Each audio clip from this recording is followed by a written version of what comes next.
Welcome, Foster. We greatly appreciate your leadership. As always at SETC, we begin all things by acknowledging the original stewards of the various lands that we're on, and we acknowledge our ancestors. We acknowledge all those who toiled without compassion or compensation, and we acknowledge the elders and community stalwarts whose shoulders we stand on as we build, share, and learn together for our collective liberation and sovereignty. So can you please introduce yourself to our viewers and listeners globally? Thank you very much, Sarah. It's nice to meet you and nice to be on this platform. My name is Foster Awintiti Akugri. I come from Ghana. I hail from the northern part of Upper East of Ghana, to be precise. Born and bred in the South, Greater Accra.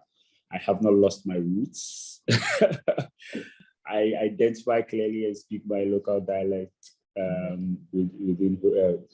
within the roots which I originate from, but I've had the privilege to learn about the world through travel and the internet. And I currently serve as the head of innovation at Old Mutual Limited as an insurance and life. It's a life insurance and pensions management firm in Ghana, with its mother company seated in South Africa, the largest insurance business in the whole of sub-Saharan Africa, with an assets under management of about $290 billion and presence in about 16 countries, as well as satellite offices in Asia, in Europe, in the United States, and Australia. Prior to that, I was head of youth banking and the Innovation Center for Stanbic Bank Ghana, also a member of Standard Bank Group, the largest bank in Africa by assets, also South African. Some years, I think some about 9 odd years ago, I started the Hacklab Foundation. It's a non-profit organization that's focused on preparing the youth for future jobs. And at the time, the conversation around the future of work had not started. And I was just somewhere mid-year in my college years, trying to figure out how to find people who are as insane as I am, think differently, think uniquely about solving problems and not being critiques of problems, but rather taking the initiative. And so I came together with a few college friends of mine. We started the Hacklab Foundation. 8 years on, we've impacted over 17,000 people from across 12 countries. We've placed almost 2,000 people into jobs, directly supported about 7,000 women.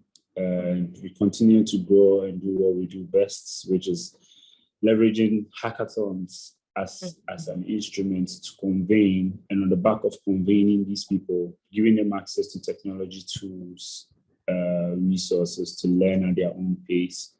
We use competitions to help them build their credentials and expose them to the job market, and facilitate internships, job placements, scholarship opportunities for these young people to help turn around their lives. You realize that in this side of the world, Africa to be more precise, we live in a very, very political environment, even in a traditional setting where there's an invisible line of social classes where you need to know someone or you need to belong to a certain group to be given privilege. Right. Privilege by extension being certain things that are your basic rights, including education and access to equal opportunities that government provides. But unfortunately, you always need a God hand or a helping hand, an executive sponsor to represent you. Yeah. For me, I came from a very, very a little below average family. Parents sacrificed a lot for us and got us to where we are today. And I see clearly the trend growing with people who are first of their generation or first of their family line to get into college, first of their family lines to win an award, first of their family line to win a competition, to be given an opportunity to work in a multinational, to travel out of the country. And for me, those things go to sow deep seeds and roots into these families to break chains that limited them from thinking about the possibilities of being global, or being part of a global community where they can be recognized. And I always say loosely that we represent the uncles and the aunties and the influence they never had in their families to help them break those chains and set the pace for the next generations within their families. So that's really what drives what we do. And that is who I am, Foster, driven by the purpose of helping people find their paths. Yeah. That's great. Thank you. Thank you for that amazing outline of your background. That's very helpful. So just putting on your, I guess, innovation startup hat, when you think about AI in Black communities internationally, what is the potential and what are some of the perils? Artificial intelligence still remains a very gray area being studied extensively now with more attention from the rest of the world as it has advanced and has moved from theory to practical. And even practical has moved from more technocratic level to basic level where people interact with artificial intelligence every day today through chatbots, through ChatGPT, which is very popular today, through devices that they to access certain services provided by certain organizations. Mm-hmm. And so artificial intelligence has become a part of our daily life, right? It forms part of what we call the fourth industrial revolution, which was profoundly defined by the Professor Klaus Schwab of the World Economic Forum several years ago when he wrote the book, The Fourth Industrial Revolution. And there were a lot of predictions that you see coming to pass today about artificial intelligence and what it could do. As humans continue to evolve in technology advancements and finding ways of doing things faster and better, we still expose ourselves to building a device that will mimic how human beings do things, but with accuracy at the core of it. Right. But the question remains: will it devour the ethical values behind who we are as people and the principles underlining the foundations of communities?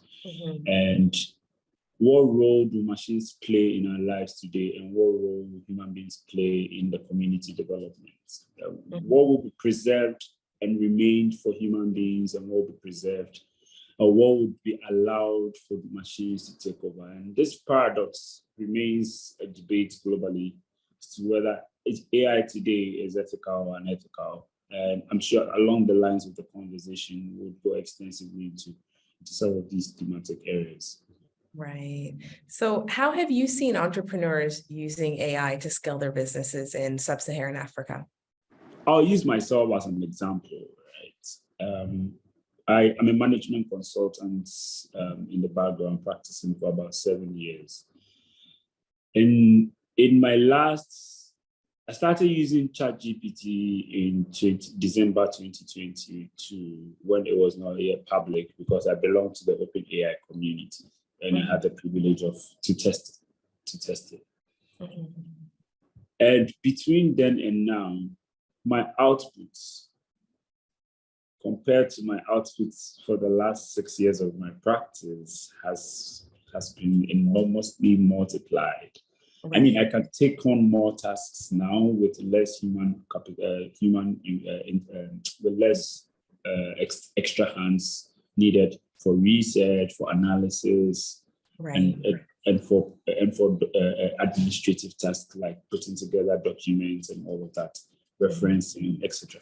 So it has cut down my turnaround time to delivering for clients way faster, and has increased my productivity in terms of moving from idea to a proper implementation plan, as well as doing things like risk assessment and monitoring and evaluation as well. And even furthermore, there are entrepreneurs that are emerging out of this, developing third-party solutions that are feeding on the back of this infrastructure, this powerful infrastructure built by the OpenAI community, to create their own ventures out of it. So you see emerging generative AI companies developing solutions that are generating creatives like posters and flyers, just putting the instruction and it feeds you, creating animations and illustrations to simplify how things are done, and giving people more time, because now I have more time to do other things. I don't feel burnt out again as I used to, just working on one project. Right. It also allows me to give the best to my customers at the end of the day, because then I have access to a wealth of knowledge, a world of libraries, the internet as a whole, through the brain of one single artificial intelligence system. Right. So it is creating opportunity. It is increasing productivity. It is giving us more time on our hand as entrepreneurs to focus on other things that really matter. We can now spend more time focusing on the people we work with and not be so immersed in the work we are doing. Right. So in terms of products or tools like ChatGPT, what does the future of work look like from your perspective, and how will AI continue to impact the labor force? I think the future of work presents opportunity for everyone to start to really chase what they dream of becoming, since they now have more time for themselves. One, two, it gives every single person an equal opportunity to become a professional in any field or a service provider in any field. Because now I don't have to go to school and study computer science for 4 years or 7 years with a master's degree, and now go and try to work for an organization before I learn how to write code. I can literally give instructions to the AI to build for me. Number two, it gives opportunities for everyone who dreams to own something but requires somebody else to build for them, to rely on the AI to build for them. If cost of building was the challenge or the barrier to entry, there are so many entrepreneurs today who are not technical, do not have technical know-how, but have brilliant tech ideas they want to start, but do not know where to start from. Right. With an AI assistant like ChatGPT, it allows you to be able to have a conversation with this free version of it, and in the future maybe buy a premium version at $8, $10, $12. It allows you to do more advanced activities. So you realize that the barrier to entry for people who aspire to become entrepreneurs or build some fancy application that solves a problem for them will reduce significantly. What does that present? It presents an enormous opportunity for people everywhere in the world who has access to these tools and resources to come up with novel technologies, novel ideas that they may never have seen the light of day without the support of an artificial intelligence system. Right? So I think the future of work is going to look like everybody would become a generalist. They have the ability to do everything on their own, but poses threats as well, which is, if I am doing it myself, then what happens to the guy who would have provided this for me as a service? What happens to the guy who invested several years in building his expertise in these areas? But I think what AI can never replace is experience and wisdom, because it's one thing to have knowledge, it's another thing to apply the knowledge. And the AI is only limited in its function in terms of its consciousness and its awareness about its environment, about implications of its actions and choices, about what it decides to do in terms of based on the input it is given and the output it gives to whoever it is using it at any point in time. So we would definitely be exposed to criminal. The future of the AI is also going to, the future of work is also going to, with the advancement of AI, is going to enable criminals as well, who consider what they do as work a necessity emerging out of unemployment and frustrations around the world. So I think there are two sides of the coin. There's going to be positive benefits to this and there are negative benefits to this. And it brings me to the conversation around the ethics of artificial intelligence and the governance surrounding the future of work. What is permissible? What would be regulated?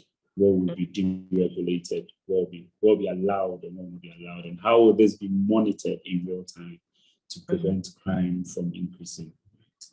Absolutely. So we're going to shift gears here. I'd like to hear more about Hacklab Foundations. Can you articulate the mission and vision of Hacklab Foundation? So the Hacklab Foundation was built on the principle of helping young people find their paths, right? Advancing technology across the global south. And our goal is to make sure that every single person, irrespective of their race, social class, and background, has equal access to education, quality education.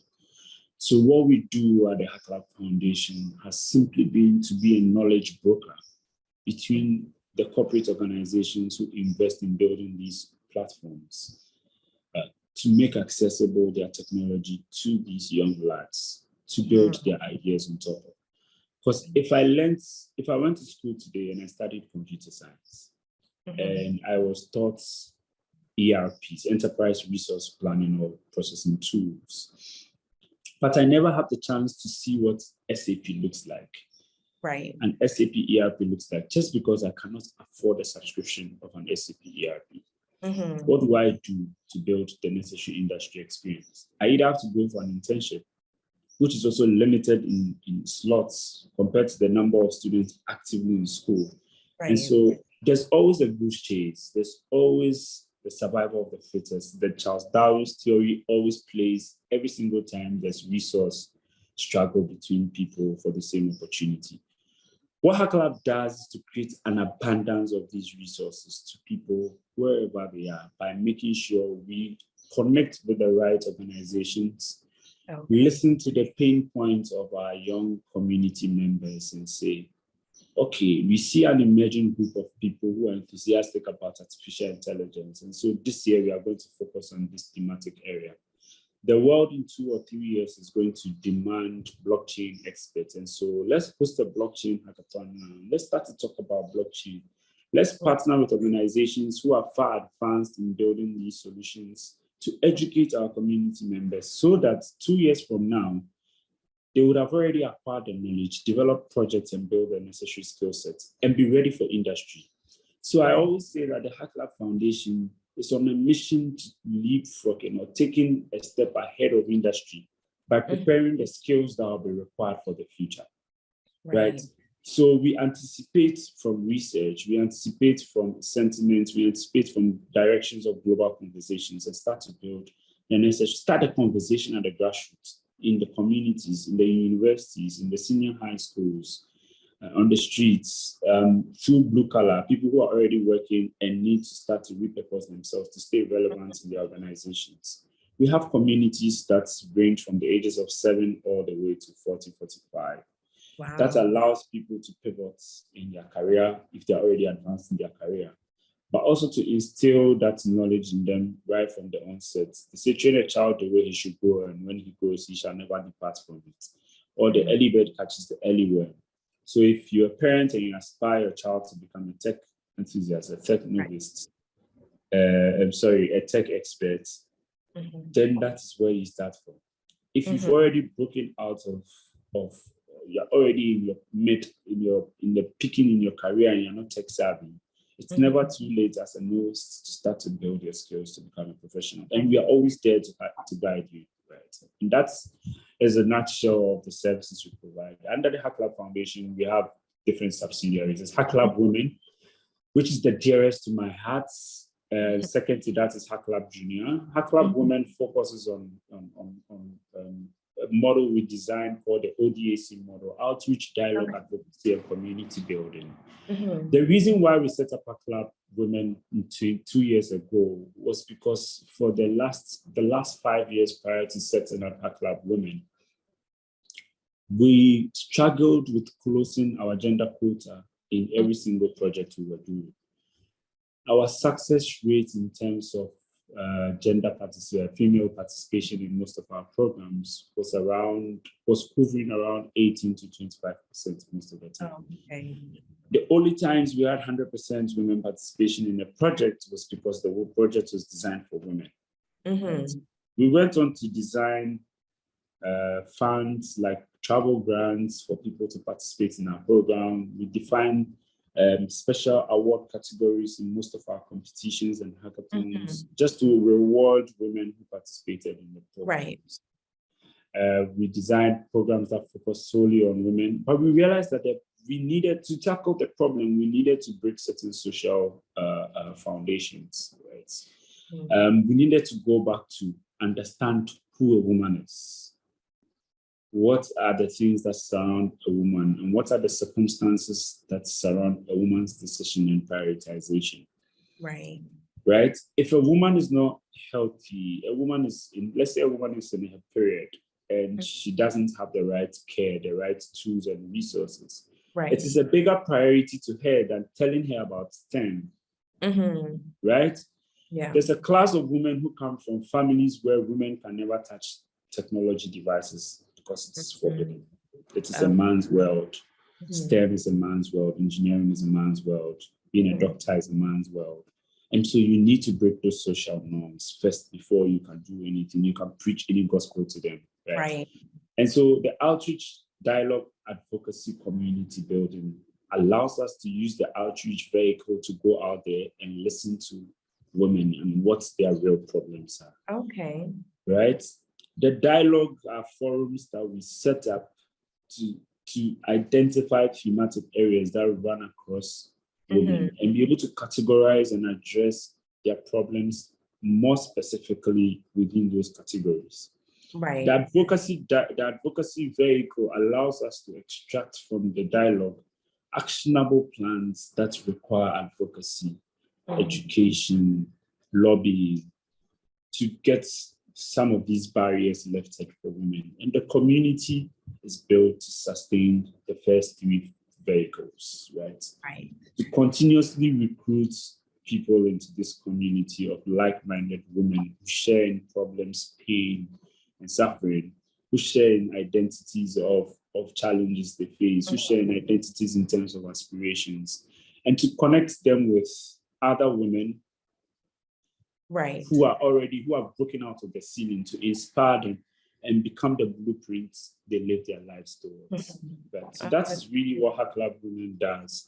It doesn't necessarily focus on STEM, even though it's biased towards introducing women to STEM, but goes back to address these social cultural problems before introducing them to technology. And Hacklab Junior focuses on kids between the ages of 7 to 17, where we expose them to IoT, robotics, coding, basic coding programs.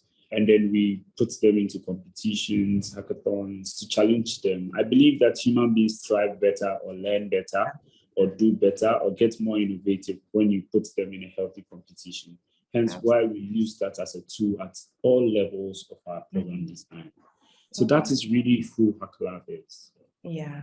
So how important is impact investing and philanthropic innovation to you and in your work?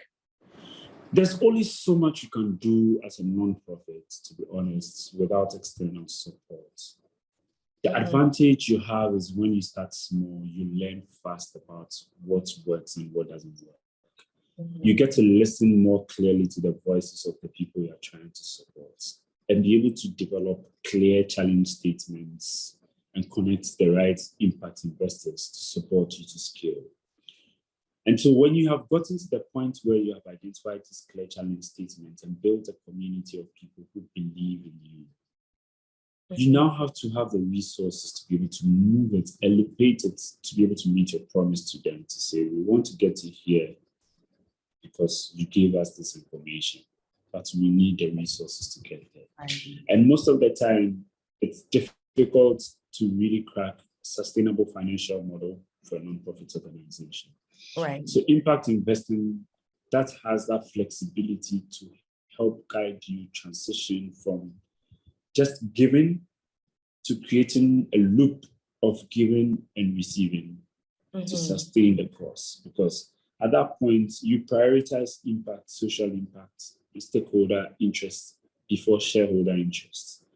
Right. And you need investors who share in the principles, who believe in your values, to be willing to bet on you, to be willing to bet on the stakeholders who are benefiting from the cause you are on, and eventually clearly help you demonstrate sustainability through revenue models, grants,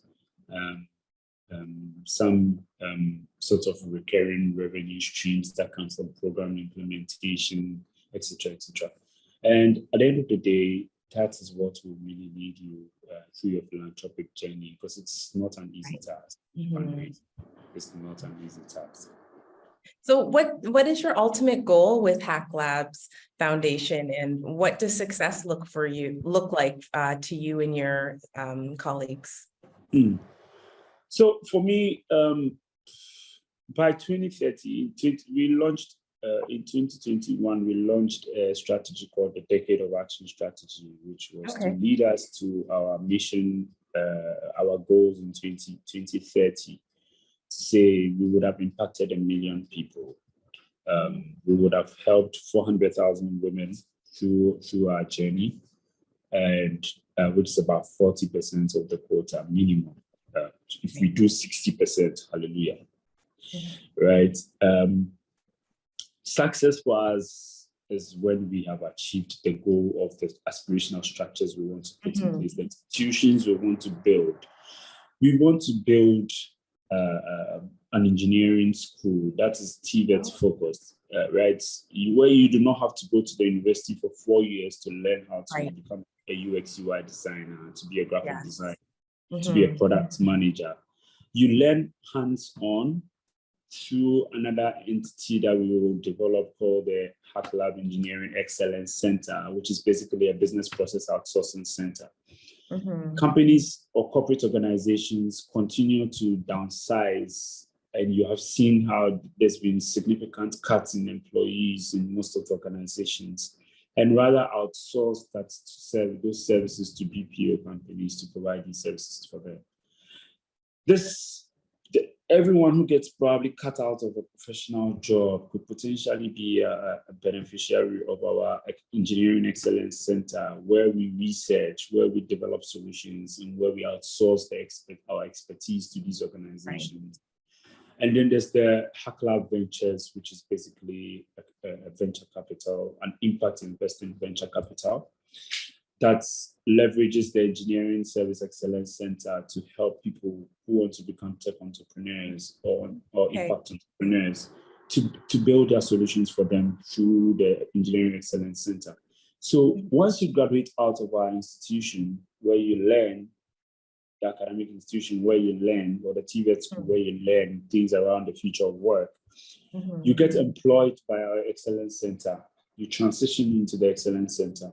And if you do not want to work in the Excellence Center, you want to become your own businessman, then you transition into the venture program, where you get to build your own venture with the support of those two institutions. So the future of Hacklab, that is the future of Hacklab. And the foundation will continue to go on its course, evangelizing, training, upscaling, bringing people to the point where they now qualify to get into the institution, the training institution, to be trained and deployed into the industry.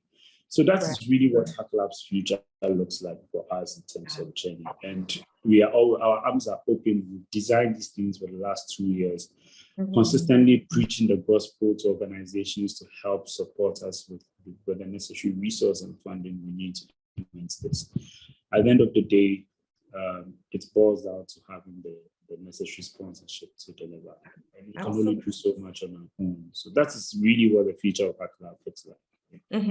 So at one point you ran the Stanbic Bank incubator. What actionable insights did you gain from SMEs there? It was one of the most exciting projects I've worked on in my life. This is the first innovation center or incubator owned by a bank and a corporate institution in Ghana. Okay, wow. In 2018, I joined the bank in 2017. In 2018, we launched the SB Incubator. The purpose of the incubator was basically for the bank to create an extension of the business to focus on the emerging SME market. And at the time, SMEs contributed almost 80% to GDP in Africa. So Standard Bank as a group decided to go on this mission of repositioning themselves to become an SME-friendly brand in the business. And the SB incubator, which is spread across Africa. There's one in South Africa, there's some one in Tanzania, Botswana, Mozambique, Kenya, Rwanda, Uganda, and the list goes on and on. And Ghana was number 3 on the list to have launched after South Africa and Mozambique. And we had the chance to define the blueprints for many other Standard Bank countries to follow. And for me, every single day there, every single minute, I always preached this gospel to my team members at the SB incubator, that our purpose here is to lend that 30 seconds of ears to people, to an ear to listen, a brain to pick, right? And then to be able to advise appropriately how they can move from where they are, or connect them to the right people and resources. And through my journey there, we hosted over 300, 400 workshops, training programs, impacted almost 7,000 to 10,000 people, about 2,000 SMEs, almost 3,000 to 4,000 women were supported through the program. We have a top-class real estate co-working space located 5 minutes walk from the airport. And today it serves as a hub, a convening point for so many entrepreneurs who are looking for space to work, who are looking for space for their meetings, who are looking to build their corporate governance. Because one of the things the SB Incubator brought to the market was to focus solely on corporate governance as a weakness of SMEs. Because to build sustainable businesses, it's not about the ideas and the products. It's not even about the customers. It's about the systems and structures you put in place for the business to last beyond you as the founder. And that is really what our value proposition was focused on. And the bank in Ghana had almost 1,700 employees, out of which over 600, 700 of them were seniors, like they were seniors in industry, with minimum of 5, 7 years of working experience. And these people served as mentors to the entrepreneurs, right? So we had something called the Staff Mentor Volunteer Program. Because as part of your performance review, your performance KPIs as an employee, you had to volunteer time to social impacts, right? So there was something called SEE, Social, Economic, and Environmental Impact. And you needed to report on what you had done personally in your capacity to impact community. So the incubator became that platform where most employees now met those quotas by contributing to volunteering their time and expertise to advise the businesses. And so it was easy for us to have over 48 disciplinary areas that we had expertise in around business. So from marketing to legal, to accounting, to mergers and acquisitions, to fundraising, to operations, to procurement, logistics. And you know, the banks are very structured and detailed in their approach to operations. They never leave anything unturned. And so we transfer that knowledge, we transfer that culture, we transfer that mindset to the entrepreneurs through our program design. So that was 5 years of me at Stanbic Bank doing this, and it was very fulfilling. And I really appreciate them for giving me the chance to be part of that story. Absolutely. So do you have any closing thoughts or calls to action before we end the interview? I am very grateful for this platform. I'm very excited.